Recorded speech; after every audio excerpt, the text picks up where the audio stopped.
Aux États-Unis, l'actualité aujourd'hui, c'est l'audition très attendue de l'ancien procureur spécial Robert Mueller devant les élus du Congrès américain. Il est question des conclusions de l'enquête sur les soupçons d'ingérence de la Russie dans l'élection présidentielle américaine de 2016. Et l'enjeu, une ultime chance peut-être à l'ouverture d'une procédure de destitution à l'encontre du président américain.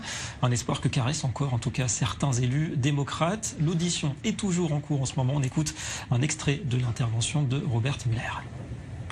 Donc le rapport n'a pas conclu que Trump n'avait pas commis d'obstruction à la justice. Est-ce exact? C'est exact. Et qu'en est-il d'une exonération totale? Avez-vous dans les faits totalement exonéré le président? Non. En fait, votre rapport indique expressément qu'il n'exonère pas le président. Il indique cela. Et on rejoint à New York Marie Gentric. Bonjour, notre correspondante. Il est 11h chez vous, Marie. Et l'audition est donc toujours en cours en ce moment.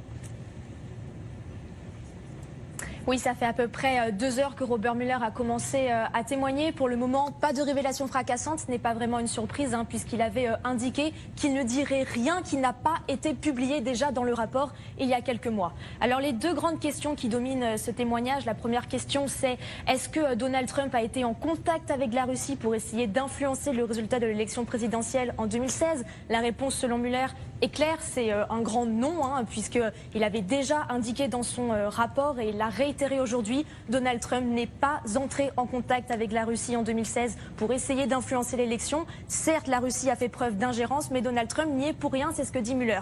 La deuxième grande question, et sans doute la plus importante aujourd'hui, c'est est-ce que Donald Trump a essayé d'entraver cette enquête? Est-ce qu'il a fait preuve d'obstruction à la justice? Et là, sur cette question, Mueller est beaucoup plus flou. Il était flou dans son rapport en indiquant que Donald Trump n'avait commis aucun crime, mais qu'il ne pouvait pas non plus l'exonérer. Et ça, il l'a redit aujourd'hui, comme on l'a entendu à l'instant dans l'extrait. Il ne peut pas exonérer Donald Trump. Il ne peut pas dire que Donald Trump n'a pas fait obstruction à la justice. Donc maintenant, c'est un jeu de questions-réponses entre Mueller, les démocrates et les républicains. Les démocrates qui essaient de savoir à quel point Donald Trump a fait obstruction à la justice et si cela peut peut-être justifier une procédure de destitution. Les républicains, quant à eux, essaient surtout de décrédibiliser, de déstabiliser Robert Mueller. On l'a vu à plusieurs reprises. Il l'interroge notamment sur ces deux personnes qui travaillaient avec lui et qui ont échangé des textos anti-Trump. Et ça, selon les républicains, c'est la preuve que le travail de Mueller et de ses associés était tout simplement biaisé et n'était pas impartial. Et justement, comment Donald Trump, le principal intéressé, donc réagit à cette audition, Marie? Alors en surface, il explique qu'il est confiant, qu'il n'a rien à se reprocher.